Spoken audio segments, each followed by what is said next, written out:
Whether you are buying your very first investment or you're just curious about how the pros crunch the numbers, I'm gonna make it simple, practical, and actionable.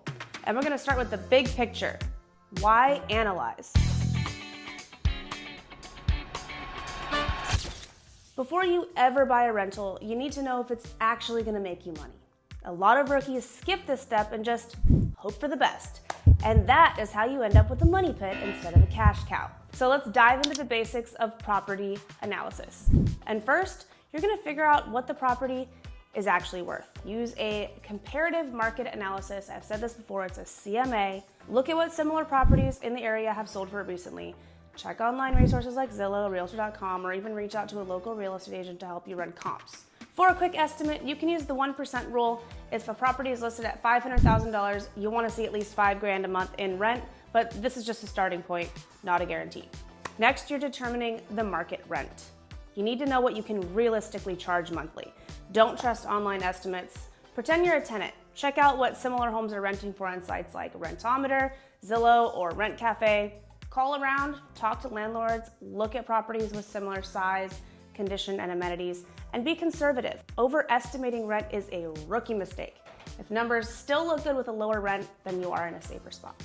Next, you're gonna calculate expenses, and this is where most investors get tripped up. You've got to account for every cost, not just the mortgage.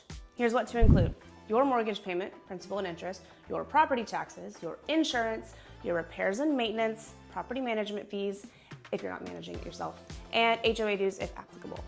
Vacancy allowance planned for a month or two per year with no tenant, and then utilities if you're covering any at all for the tenant.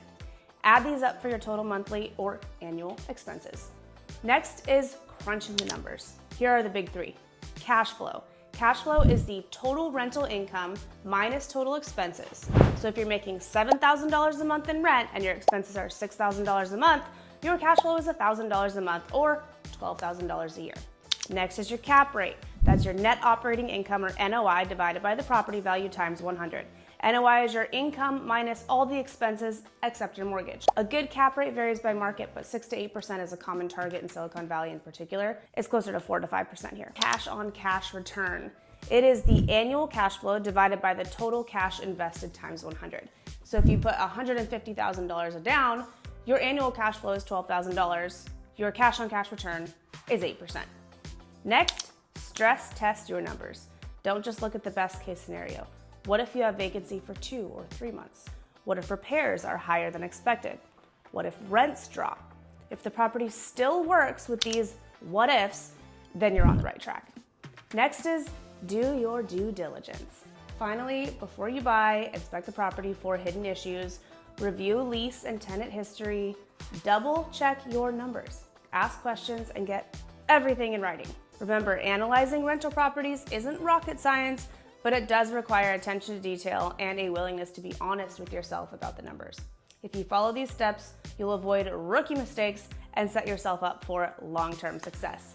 If you want more tips or a copy of my rental property analysis checklist, drop a comment below or reach out to me directly. As always, I'm here to educate and navigate, not speculate and fabricate, and I will see you guys next week.